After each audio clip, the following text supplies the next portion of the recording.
Bonjour, Didier Richard, société Mécaprécis, société de mécanique de précision implantée sur Cône-sur-Loire depuis maintenant 20 ans. Nous travaillons pour des clients industriels issus du monde de l'industrie pétrolière, des biens d'équipement, de l'agroalimentaire, du sport automobile, de l'électronique de puissance, des énergies nouvelles.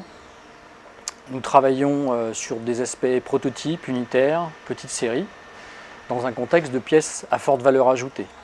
Nous travaillons sur tout type de matériaux, les aciers, les inox, les fontes, les aluminiums, les cuivres, les laitons, les plastiques, que nous transformons à l'aide de notre parc machine issu à la fois de machines traditionnelles, telles des tours traditionnelles, des rectifieuses planes et cylindriques, ainsi qu'un panel de machines plus évoluées à commande numérique, telles des centres usinage 3 axes, 4 axes et des tours numériques.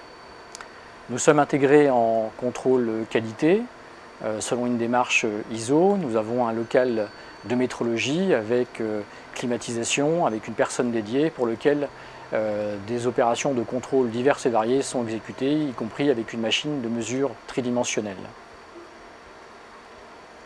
Nous travaillons sur des pièces à valeur ajoutée qui intègrent à la fois des traitements thermiques et de surface avec des partenaires locaux et régionaux, de façon à offrir à nos clients des prestations globales clés en main.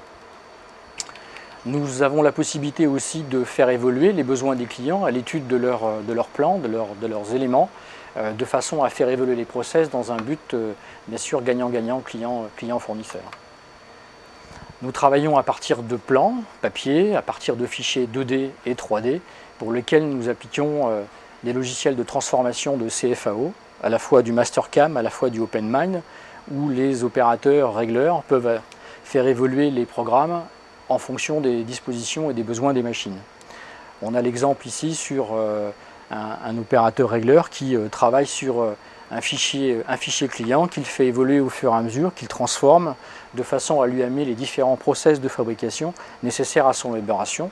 Une fois que ces programmes seront exécutés, il pourra transférer ses opérations vers la machine et à la fois régler sa machine et faire les opérations de transformation.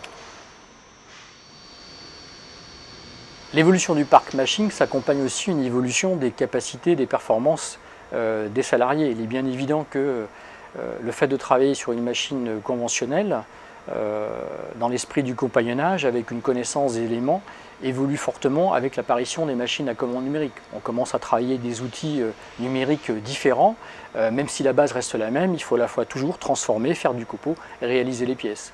Donc cette mutation, on va dire technologique, s'accompagne forcément aussi d'un accompagnement, d'une formation des opérateurs de façon à les faire évoluer vers cette technologie numérique.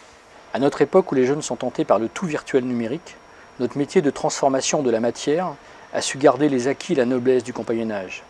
Celui-ci est maintenant largement enrichi par les évolutions technologiques qui permettent d'apporter aux pièces une valeur ajoutée complémentaire.